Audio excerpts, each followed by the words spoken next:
Graça e paz, amados irmãos e irmãs. Estamos retornando para dar continuidade à campanha Fé. Hoje, no terceiro dia, iremos meditar em Mateus. Mas antes, gostaria de lembrar o sentido da campanha para edificar a sua vida. Ver é crer ou crer é ver? Estas são perguntas sobre fé. Esta campanha oferece um estudo profundo sobre a fé, das histórias do Antigo Testamento, de pessoas reais que demonstraram fé corajosa em situações impossíveis, até os ensinamentos de Jesus sobre o assunto.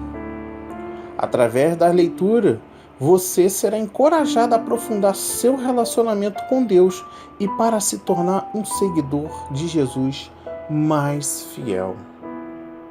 Hoje, neste terceiro dia da campanha, iremos tratar no livro de Mateus. Sim, iremos falar alguns trechos do livro de Mateus. Iniciamos agora, neste momento, no capítulo 8, de versículo de 1 a 3. E a palavra diz: Ora, descendo ele do monte, grandes multidões o seguiram. E eis que um leproso, tendo se aproximado, adorou, dizendo: Senhor, se quiseres, pode purificar-me. E Jesus, estendendo a mão, tocou-lhe, dizendo: Quero, fica limpo. Aleluia, Senhor. E imediatamente ele ficou limpo da sua lepra. Dos versículos 5 a 13. Tendo Jesus entrado em Cafarnaum, apresentou-se-lhe um centurião, implorando: Senhor, o meu criado jaz em casa de cama, paralítico, sofrendo horrivelmente. Jesus lhe disse: Eu irei curá-lo.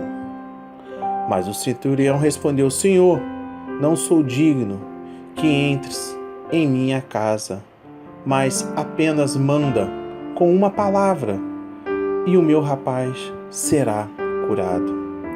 Pois também eu sou homem sujeito à autoridade. Tenho soldado às minhas ordens, e digo a este: vai, e ele vai, e outro: vem, e ele vem, e ao meu servo: faze isto, e ele o faz. Ouvindo isto, Jesus admirou-se e disse aos que seguiam: Em verdade vos afirmo que nem mesmo em Israel achei fé como esta. Digo-vos que muitos virão do Oriente e do Ocidente e tomarão lugares à mesa com Abraão, Isaque e Jacó no reino do céu. Ao passo que os filhos do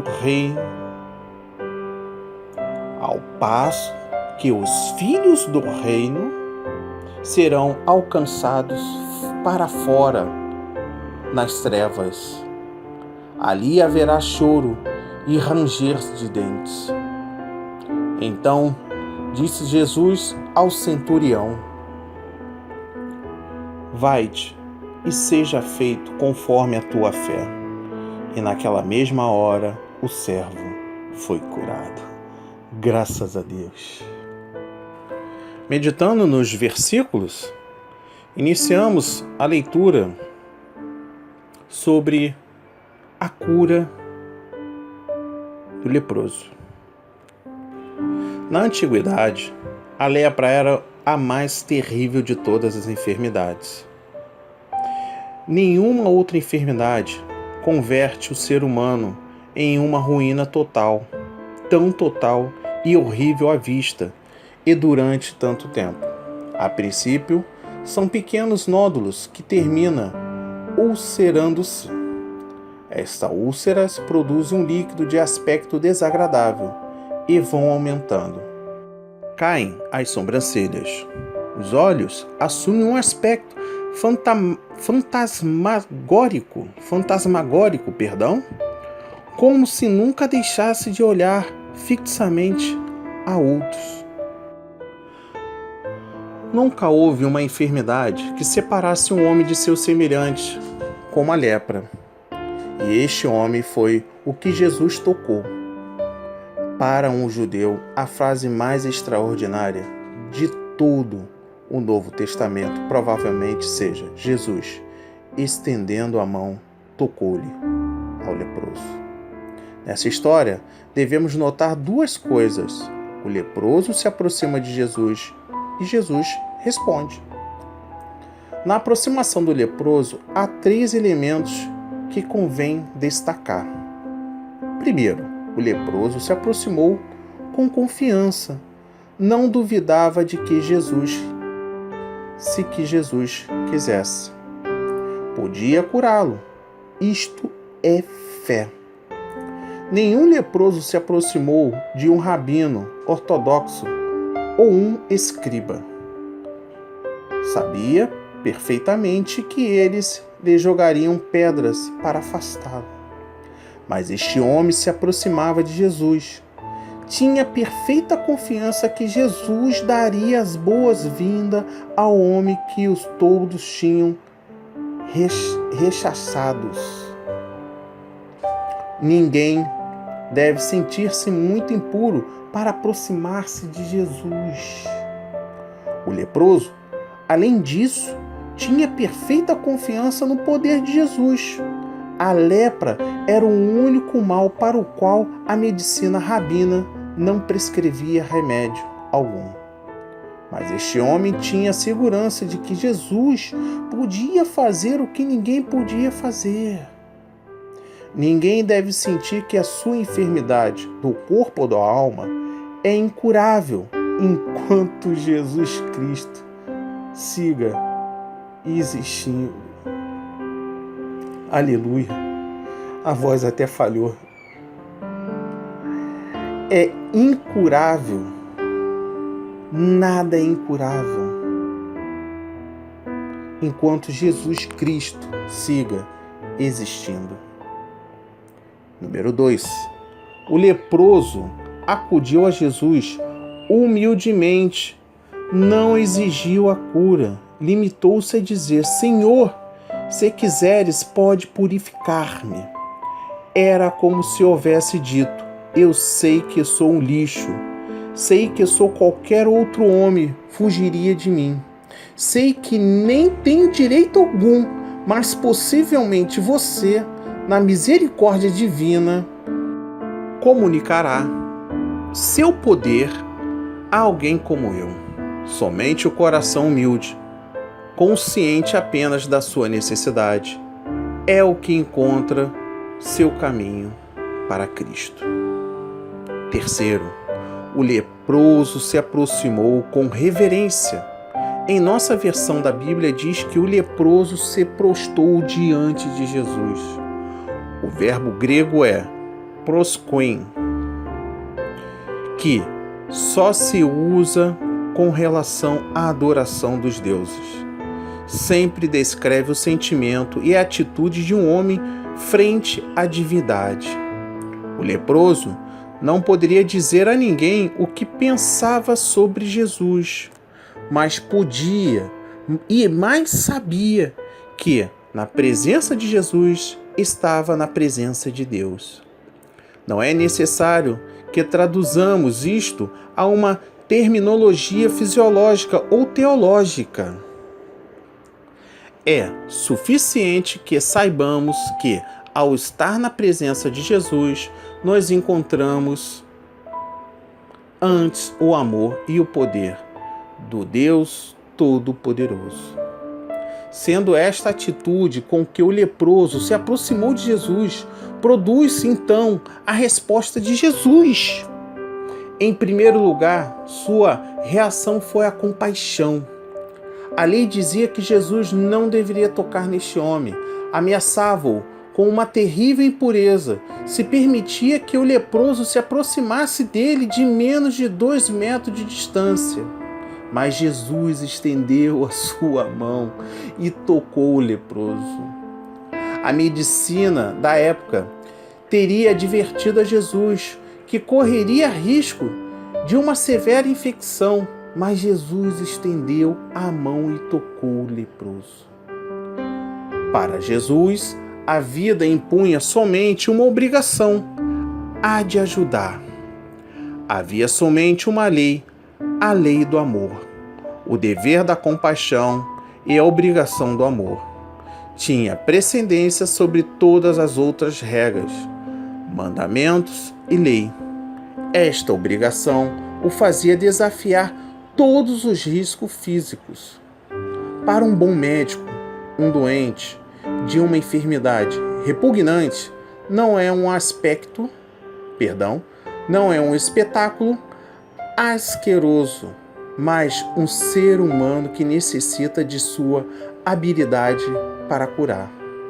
Para o médico, o menino atacado de uma enfermidade contagiosa não é uma ameaça, mas um ser tenro que necessita de ajuda.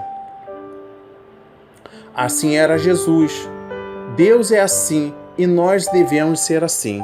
O verdadeiro cristão rompe todas as conversões e assume todos os riscos quando se trata de ajudar ao próximo necessitado. Mas há dois detalhes do incidente que demonstraram como, embora Jesus estava disposto a desafiar a lei e expor-se a qualquer contágio para ajudar, não era um ser desatento e rebelde sem sentido, nem esquecia as exigências da verdadeira prudência. Ordenou ao homem que guardasse silêncio e não publicasse a todo mundo o que Jesus fez com ele. Esta ordem de guardar o silêncio é frequente nos lábios de Jesus. Por que Jesus ordenaria este silêncio? Palestina era um país ocupado, em que os judeus eram uma raça orgulhosa. Nunca esquecia que eram o povo eleito de Deus. Sonhavam com o dia quando viria o seu divino libertador. Mas a maioria pensava que este seria o dia da conquista militar e o poder político. Por isso, Palestina era a região mais inflamável do mundo antigo. Jesus ordenou ao leproso que submetesse a todos esses processos. Esta ordem de Jesus também nos ensina algo, recomendando-lhe que não descuidasse o único tratamento que se conhecia naqueles dias. Não recebemos milagres descuidando o tratamento que a medicina e a ciência põem a nosso alcance. Devemos fazer tudo o que possamos antes de esperar que Deus coopere com os nossos esforços. Os milagres não acontecem se esperarmos de braços cruzados que Deus faça tudo. Antes são o resultado do esforço cheio de fé do homem e da graça iluminada de Deus. Se você está passando por algum problema, reflita. Não hesite, volte de novo aí no Facebook, no Twitter, ou no YouTube, no G+, ou no WhatsApp. Você que está na rádio web, infelizmente não tem como voltar, mas você pode acessar um dos canais ou no portal do Pronto Socorro, sim, estará disponível este áudio. Você poderá retornar e meditar, porque é claro, se você ficar de braços cruzados, o seu milagre não agirá, não vai agir, Deus não vai agir. Deus, ele olha todos os nossos esforços. Amém? Continuando aqui, ainda em Mateus, capítulo 8, iremos fechar agora com o racional dos versículos de 5 a 13. A ansiedade é um sentimento que faz parte da nossa vida. Faz parte da vida da maioria das pessoas. Sim, são várias as situações que podem produzir ansiedade. O importante é sabermos lidar de maneira positiva com a ansiedade. A Bíblia nos ensina o que devemos fazer para lidar com a ansiedade. Levar o motivo de nossa ansiedade a Jesus em oração. Receber uma palavra dele e, junto com ele, o descanso, a paz, pois ele cuida de nós. O texto de Mateus 8, que lemos, nos mostra uma situação de ansiedade na vida de um centurião romano. Ele tinha um criado que ficou enfermo. A enfermidade se agravou e o criado caiu de cama paralítico. Sofrendo horrivelmente, essa situação produziu tanta ansiedade ao soldado romano que se tornou em aflição. Por causa da sua aflição e do sofrimento de seu criado, ele resolveu procurar a Jesus. O relato dessa história nos ensina uma tremenda lição sobre como enfrentarmos a vida, a ansiedade que as situações inesperadas da vida nos trazem e o sofrimento consequente disso. Você quer saber como obter a vitória? Vá a Jesus. Faça o que o centurião fez. Deixe o seu orgulho de lado. Deixe a sua incredulidade de lado. Reconheça que precisa de Jesus e vá até Ele. Vá a Jesus em oração. Insista até conseguir sua atenção. Peça perdão pelo tempo que o desprezou e as suas orientações. Aleluia! E reconheça de coração que precisa dele. Graças a Deus, Pai. Graças a Deus. Graças a Deus. Segundo, creia na palavra de Jesus. A maior lição que o exemplo do centurião pôde nos dar é de fé na palavra de Jesus.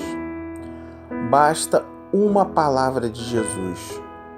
Você tem recebido uma palavra de vitória da parte de Deus, mas tem crido nela? Tem confiado na palavra de Deus como o centurião? O nosso problema é que muitas vezes, mesmo tendo a palavra de Deus, preferimos desconfiar. Podemos pensar que desconfiamos por causa das circunstâncias, por causa das nossas feridas, por causa do que aprendemos, mas a verdade é que desconfiamos da palavra de Jesus por causa da dureza do nosso coração. Você só terá vitória se confiar na palavra de Jesus de todo o coração. Confie em Jesus. Terceiro, toma posse da promessa. A palavra de vitória pode ser para muitos, mas também é para você. Creia nisso. A palavra de vitória pode ser para muitos, mas também é para você. Conclusão: você quer ir a Jesus e entregar a vida a Ele? Quer pedir perdão pela dureza do seu coração e depositar a fé na palavra que Jesus tem te dado, confiando e obedecendo a Ele? Bem, esta resposta está entre a sua fé, a sua confiança em Jesus. Faça como o centurião. Apenas uma palavra, ela pode mudar a sua vida. E hoje, eu creio que a palavra de hoje está mudando a sua vida. Iremos meditar agora no mesmo livro de Mateus, sendo que o capítulo 9, versículos 18 a 31. A palavra diz: enquanto estas coisas lhes dizia, eis que um chefe aproximou-se e o adorou e disse: minha filha faleceu, agora mesmo, mas vem, impõe a mão sobre ela e viverá. Jesus, levantando-se, o seguia, e também os seus discípulos. E eis que uma mulher que durante 12 anos vinha padecendo de uma hemorragia, aleluia, aleluia, aleluia, veio por trás dele e lhe tocou na orla da veste. Aleluia, aleluia. Porque dizia consigo mesma: se eu apenas lhe tocar a veste, ficarei curada. Aleluia, Pai, aleluia. E Jesus, voltando-se e vendo-a, disse: tem bom ânimo, filha, a tua fé te salvou.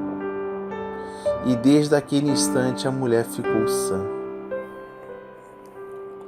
Tendo Jesus chegado à casa do chefe e vendo os tocadores de flauta e o povo em alvoroço, disse: retirai-vos, porque não está morta a menina, mas dorme. E riam-se dele. Mas afastando o povo, entrou Jesus, tomou a menina pela mão e ela se levantou. Graças a Deus.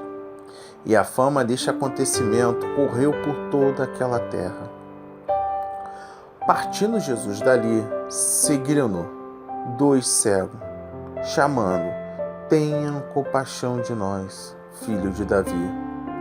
Tendo ele entrado em casa, aproximou-se os cegos e Jesus lhe perguntou: credes que eu posso fazer isso? Responderam-lhe: sim, Senhor. Então lhes tocou os olhos, dizendo: faça-se-vos conforme a vossa fé. E abriram-se-lhes os olhos. Jesus, porém, os advertiu severamente, dizendo: acautelai-vos, que ninguém o saiba. Saindo eles, porém, divulgaram-lhe a fama por toda aquela terra. Meditando na palavra, os evangelhos sinópticos mostram estes 2 eventos juntos.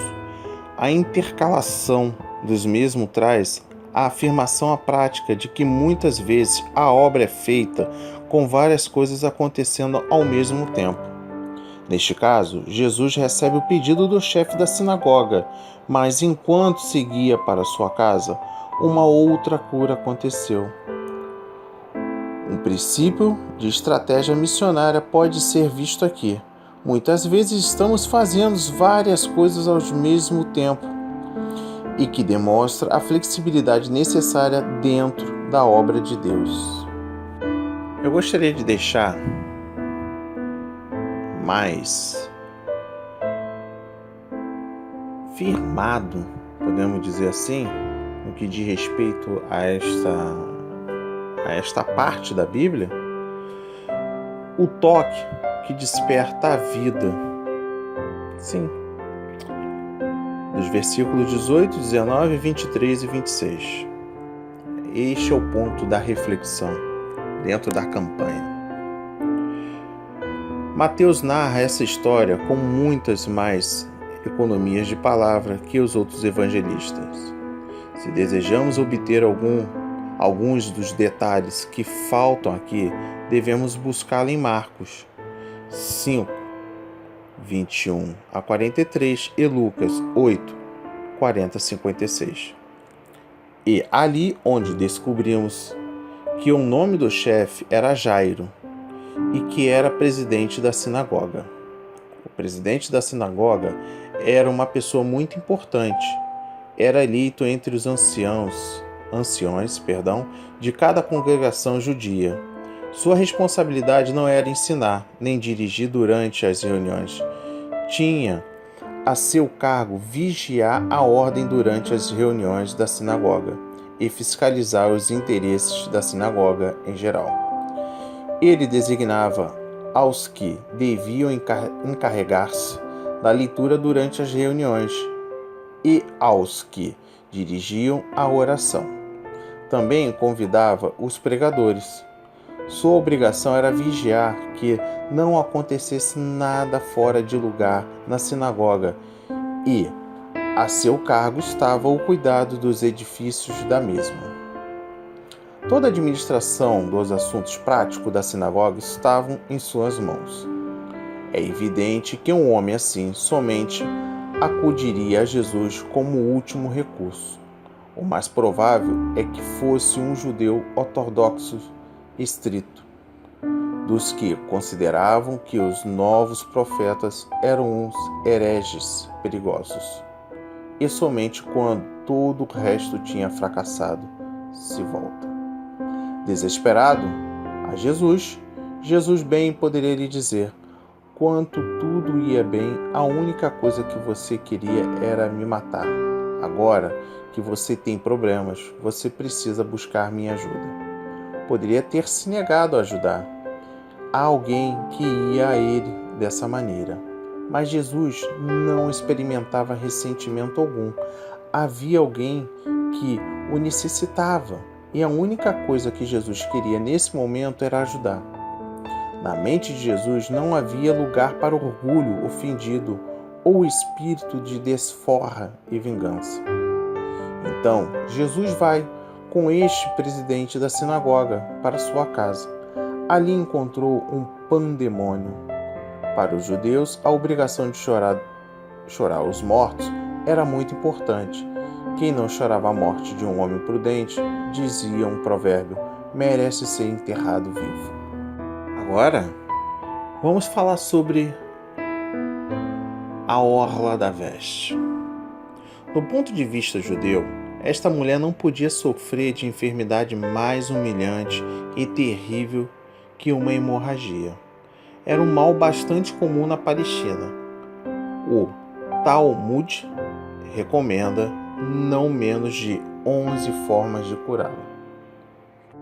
O horror dessa enfermidade era quem a sofria devia ser considerado ritualmente impuro. Conforme o estabelecia a lei no Levíticos 15, 25 e 27, toda mulher que tivesse fluxo de sangue, incluindo o fluxo menstrual, era impura, e não somente ela, mas também todas as coisas ou pessoas que tocassem enquanto durasse a hemorragia. Ficava totalmente marginalizada da sociedade humana normal e também do culto divino. A mulher que se aproximou de Jesus não poderia sequer mesclar-se com a multidão, porque ao assim fazer e eles soubessem, ela teria tornado impuro a todos os que tocasse. Não de maravilhar-se, portanto, que esta mulher estivesse desesperadamente ansiosa por provar algo que pudesse libertá-la da sua humilhante enfermidade e com ela de sua vida de isolamento e humilhação. De modo que se aproximou até Jesus sem ser vista e tocou o bordo de sua túnica. Este bordo, no caso da túnica de Jesus, deve ter sido zizite, 4 borlas de linho azul, que todo varão judeu deveria levar em sua túnica, segundo a disposição da lei de Números 15, 37, 41 e Deuteronômio 22, 12. Quando tocou essa parte da vestimenta de Jesus, foi como se o tempo se detivesse. Devemos imaginar como se estivéssemos vendo um filme e repentinamente este se detém e ficamos olhando uma única fotografia, fixa.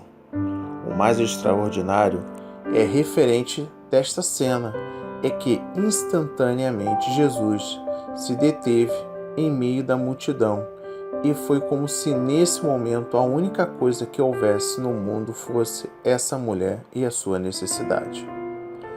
Não se tratava de uma pobre mulher perdida na multidão. Era alguém a quem Jesus se entrega por inteiro. Para Jesus, nunca estamos perdidos entre as multidões. Por quê? Jesus é como Deus. Aleluia.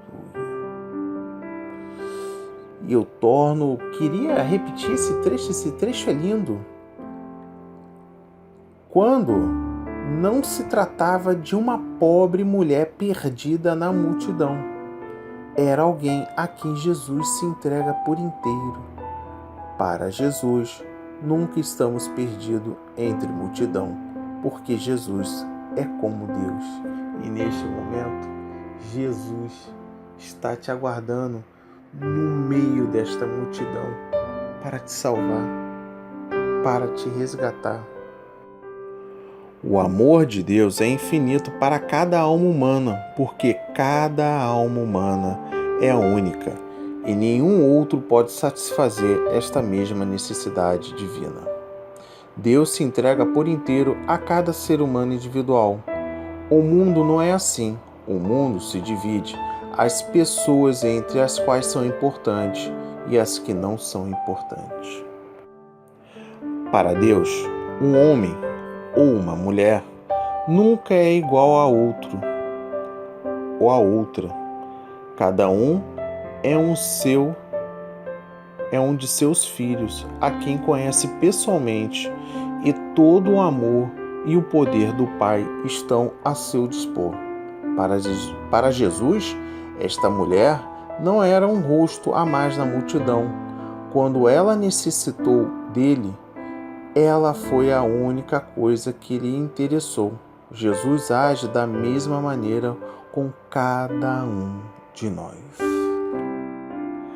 Dando continuidade, livro de Mateus 14, versículos de 34 a 36. Então, estando já no outro lado, chegaram à terra, em Genezaré. Reconhecendo-o, os homens daquela terra mandaram avisar a toda a circunvizinhança e trouxeram-lhe todos os enfermos. E lhe rogaram que ao menos pudesse tocar na orla de sua veste. E todos os tocaram e ficaram sãos. Meditando agora no livro de Mateus, capítulo 15, versículos de 21 a 28. Partindo Jesus dali, retirou-se para os lados de Tiro e Sidom. E eis que uma mulher cananeia, que viera daquelas regiões, clamava: Senhor, filho de Davi, tem compaixão de mim. Minha filha está horrivelmente demoniada. Ele, porém, não lhe respondeu palavra. E os seus discípulos, aproximando-se, rogaram-lhe: Despede-a, pois vem clamando atrás de nós. Mas Jesus respondeu: Não fui enviado senão às ovelhas perdidas da casa de Israel? Ela, porém, veio e o adorou, dizendo: Senhor, socorre-me. Então ele, respondendo, disse: Não é bom tomar o pão dos filhos e lançá-los aos cachorrinhos? Ela, contudo, replicou: Sim, Senhor, porém os cachorrinhos comeram das migalhas que caem da mesa dos seus donos. Então lhe disse Jesus: Ó mulher, grande é a tua fé, faça-se contigo como queres. E desde aquele momento a sua filha ficou sã. E encerro no livro de Mateus 17, versículos de 14 a 20. E, quando chegaram para junto da multidão, aproximou-se dele um homem que se ajoelhou e disse: Senhor, compadece-te de meu filho, porque é lunático e sofre muito, pois muitas vezes cai no fogo e outras muitas na água. Apresentei-o a teus discípulos, mas eles não puderam curá-lo. Jesus exclamou: Ó geração incrédula e perversa, até quando estarei convosco? Até quando vos sofrereis? Traze-me aqui o menino. E Jesus repreendeu o demônio, e este saiu do menino, e, desde aquela hora, ficou o menino curado. Então os discípulos, aproximando-se de Jesus, perguntaram em particular: Por que motivo não podemos nós expulsá-lo? E ele lhe respondeu: Por causa da pequenez da vossa fé. Pois, em verdade vos digo que, se tivesse fé como um grão de mostarda, direi a este monte: Passa daqui para acolá, e ele passará. Nada vos será impossível. Amém. Graças a Deus. Finalizando, quando dessem encontraram uma cena nada agradável, um pai desesperado pelo filho que era vítima de uma força demoníaca. Jesus expulsa o demônio. A sequência do texto mostra que na missão há momentos de isolamento, nos quais, pela fé, se contempla a glória e a majestade do Senhor. Mas momentos assim são passageiros. É preciso voltar à vida, onde há pessoas sofrendo, vítima das forças do mal. A missão envolve a libertação dos oprimidos do diabo. Assim seja, assim diz o Senhor. Amém. Graças a Deus, graças a Deus, graças a Deus. Curvem a cabeça. Pai, obrigado, meu Pai, por mais um dia da campanha.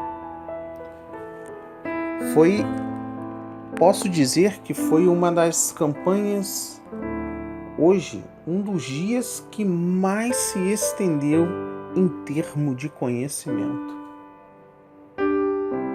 Mas, Pai, foi necessário para que possamos entender a dimensão do que, através da fé, podemos alcançar. Pai, obrigado pelas suas infinitas misericórdias, pelo seu infinito amor, pela sua presença, pelo seu agir, pelo seu perdão. E Pai, nesse momento agora de intercessão com o seu reino, me veio até a cabeça duas passagens que de fato são passagens que devemos guardar para o resto de nossas vidas. A primeira do centurião, aquele homem incrédulo, aquele homem que teve os seus momentos de pequenez, os momentos isolados, reconhecendo tal situação, não foi egoísta, ele foi humilde, se prostrou diante do Senhor, apresentou diante de Jesus, seu Filho, meu Pai, e pediu apenas uma palavra. Palavra esta, Senhor, meu Deus, que o curou. Como também, meu Pai, aquela mulher do fluxo de sangue que estava sofrendo anos e anos de uma terrível hemorragia e tocou na orla de sua veste. Aleluia, aleluia, aleluia. E ela foi sarada. Não foi através de um objeto, meu Pai, não foi através de qualquer elemento, de um crucifixo, de um pano, foi através da palavra, meu Senhor, através da palavra, apenas uma palavra, nós seremos curados. E a partir de hoje, meu irmão, minha irmã, diante do nosso Deus, o nosso Salvador, receba essa palavra para que tu sejas curado dessa dor de abandono, dessa doença que vem alastrando, dessas enfermidades que vem lhe rodeando, das dívidas, do desespero, das brigas, das decepções amorosas, das perseguições.